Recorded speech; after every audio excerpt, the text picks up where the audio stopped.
Ang ganda ng tubo mga idol ng local ba to na black cardinal ang tawag nito. Mga lodyo. Ang ganda po ng tanim ni Mrs. Pulang-pula po, no? Ang ganda ng dahon. Ito po mga lodyo. Kumakapit po sa pader ng bahay, oh. Ang ganda, oh. Ito. Nung panahon po mga idol ng pandemic, mahal to, mga tanim na to.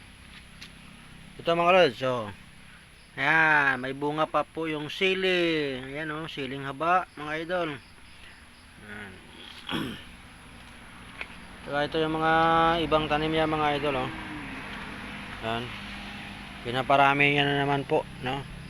Minsan may bumibili, minsan pang regalo. Ayan mga idol, pinapangregalo lang po sa kakilala, no, sa mga co-teacher, principal. Ayan mga lods. Ayan. Dami ang tanim dito mga idol. At pinapadami. Ano, tawag po yan, banay-banay. Ayan mga lods. Ito po, namumulaklak po yan, oh, mga idol. Namumulaklak po yan. Meron po tayong pinagapang dito. Ayan, oh. Yan lang yun po yung local, no, na ano. Yan, nasa kahoy po siya mga idol, oh, nasa kahoy, nasa nangka, no, nasa jackfruits, nasa puno ng jackfruits mga lods. Yan. Of course. Ayan, oh. Gandang mga tanim mga idol, ayan, oh, mga halaman ni Mrs. Oh, kumakapit, ayan, kumakapit. Ito pa mga idol, oh, ganda ng dahon. Oh, ayan, oh, mga idol. Yan. Ang gagandang tanim. Yan mga lods. Dito mga idol, oh, tingnan natin dito. Yung mga tanim ni Mrs. Pang-update lang po natin mga idol, sa ating YouTube channel.